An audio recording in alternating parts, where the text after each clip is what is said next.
Ha ha ha! Hello, guys. This is Ben, aka Homelander. Yes, I am here to do my review and give you guys my thoughts on The Boys Season 1. Yes, I will be giving you guys my honest opinion and my thoughts on this wonderful, wonderful show. And one thing before we get started, though, you guys are the true heroes. Be amazing. Let's get started. Fuck, man. Jesus. I hate doing reviews. All right. We're recording?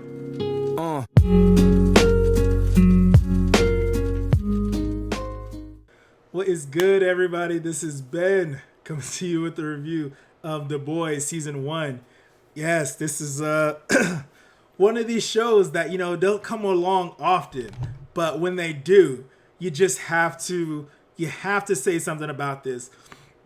I know I'm a little late on this show, giving my review and my thoughts, but I just got done with it a little bit ago. And I had to say something about this show. No spoilers, by the way. This show is freaking amazing. It is great. I mean, everything you would want in the Justice League. And I'm sure all you guys know by now, this is like a bootleg Justice League. But everything you would want them to do as a kid, as a child, everything you can imagine them doing and the havoc they can wreak, they do it in this show. It is amazing. I mean, the series is only 8 episodes long, but it feels like no episode is wasted. Something epic happens every single episode. My goodness. This was a great show, I gotta say. All right, so we have our characters, our heroes, if you will. Homelander, the man. Homelander is the absolute best. I mean, he comes across as a hero, as fighting for justice, goody two shoes, everything. But he's so dark in a way as well as the series progressed, and as you see more of his backstory and just him out of the spotlight. He's an asshole, kind of, and I loved every minute of him on the screen, man. He, in my opinion, stole the whole show. He was the best. Homelander, amazing, epic, beast. I can't wait for next season. The only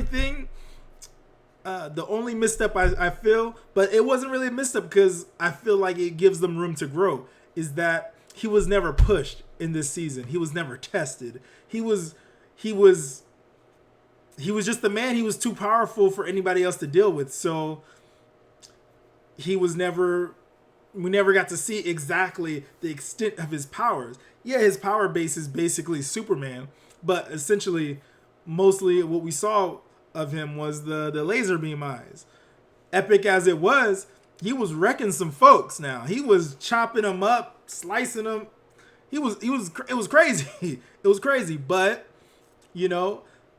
it's too early to say exactly if he has all the movesets of Superman, because he was never really tested or pushed. So hopefully season 2 we'll see him be able to explore. They be able to explore more of his powers and his abilities and more of his story, because he was just an epic character. I mean, I love superhero shows and usually superhero TV shows, but lately, like with the CW, with the Arrows and the Supergirls and even the Flash now, they've kind of been lacking in the quality. And Flash, I'm actually still hanging on. That's my favorite of them all the CW shows, Flash. And I was hanging on for dear life last season because, man, that Flash season was it was hit and miss for me.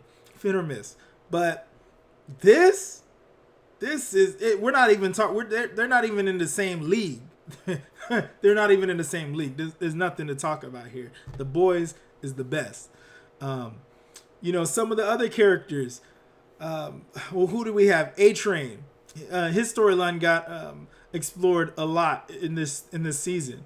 The actor, I mean, he's okay, but A Train as the bootleg Flash, I mean, he was good. He did something at the very beginning, very unexpected, and really kind of threw me off guard. I was like, what? I thought it was a dream sequence for a minute, but no, he actually did it. You guys will see it when you. It's epic, but you know, where is his storyline gonna go? I mean, for the most of the season, he was kind of like a druggie almost, and I didn't really feel where they were going with A Train. Deeper, trash. He got cut hard. There's no reason to even talk about this guy. He was just trash. Just get him out of here. I mean, I feel like he has potential, but what they did, I couldn't believe what they were doing with him all season long. I was like, what's going on? You have him with some dolphins and cleaning up shit on the beach, and it didn't make sense. But you know, the bootleg Aquaman is even worse than Aquaman. But you know what? I'm keeping an open mind for next season, but for sure this season he was grade A trash. Just get him out of here. Who else they had? Noir. He looked badass. He had one good scene out of this season, but the big thing for me, he didn't get really much screen time. You know, I feel like they could have done more with him. He was kind of more of a comic relief type of character in certain situations, and he had one real scene where he was kicking ass.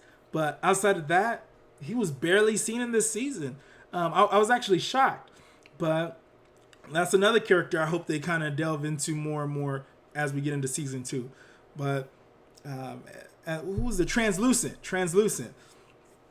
You know, he was okay. You know, we didn't get really to see much of him, and you guys will see why once you guys see the series. I don't want to spoil anything for anybody, but you know, what we did get to see, it was interesting. You know, how he's, you know, I'm not going to go into that. I'll let you guys find out. And then we had Starlight. Starlight, she was one of the characters that we followed as well. She was the newcomer to the Seven, the group, Justice League 7. But she was the new member to it. And, you know, she was that bright-eyed, hopeful, want to do good, want to save the world, and you really felt for her and you really kind of rooted for her because she was in this group. She had these ideas of what these heroes were, as everybody in this world was seeing and noticing. But when she got into the Seven, the group, she found out very quickly all of these people were assholes and were not what they portrayed to be on TV. And you know, and she has to go through dealing with that, the struggle of playing the part for the organization Vought and sticking true to what she believes of being a hero and fighting for people that have been wronged. So she kind of struggles in that aspect, and I like following her storyline. She had one cheesy scene at the end, season 8 I think it was, where I thought it was kind of whack when she finally displayed her powers, and they looked kind of ridiculous how the lights were flickering and all that. But for the most part, she was a good character. Queen Maeve was the Wonder Woman character of the bunch. You know what? She was cool too. You know, you kind of rooted for her as well because you can tell she was conflicted. There was a point in one, I forget what episode it was, but hands down the best scene. I'm not gonna explain it all, but Queen Maeve and Homelander went to go save people on a plane that was crashing. That's as much as I'll give. The absolute best scene, I feel like, of the whole series. It shocked me. It was so real. It was so dark and epic. I'm telling you, Homelander, man, he's Homelander, my guy. Anyways, you could tell after that event happened, she had so much. She was struggling so much to deal with the conflicting thoughts of her being in this group and actually wanting to save people like she used to, her ideals that she used to have versus what she has become. And you know, you really kind of felt for her in that aspect. So she was another person I rooted for in this group. after a while, because you can tell she was not, she didn't want to be this person, and you know she's kind of fallen in line to what things become, how things have become. But I mean, hey, what can I say, man? I don't want to give too much of the story. We're the main people we're following. We're not following the heroes, really, mind you. We're following Huey is a guy that's been wronged by one of these heroes, and he meets up with another guy that's also been wronged by one of the heroes, and they kind of create a group trying to search for vengeance and revenge over the heroes and expose them for what they really are. And those are the hero, quote unquote heroes, that we're following through this season. And their fights to one, stay alive, because there was a point Homelander was hunting them down, and I thought they were gone. I thought they were gone, but you know what? They got out of that situation and kind of made it through. But we're following those guys throughout the story and their quest for vengeance and to expose these guys and the corporation Vought. And you know what? I couldn't give this show any more praise than I could think. I mean, there's nothing much to say. This is a must see. Everybody, if you have an opportunity to get Amazon Prime to watch this, watch it. It is that good. I just can't wait for season 2. I mean, I can't wait for season 2. It was so much blood, so much gore, so much violence. I mean, I would take this over most movies that come out. Superhero movies, superhero shows, regular thriller violence movies. This show right here, nigga,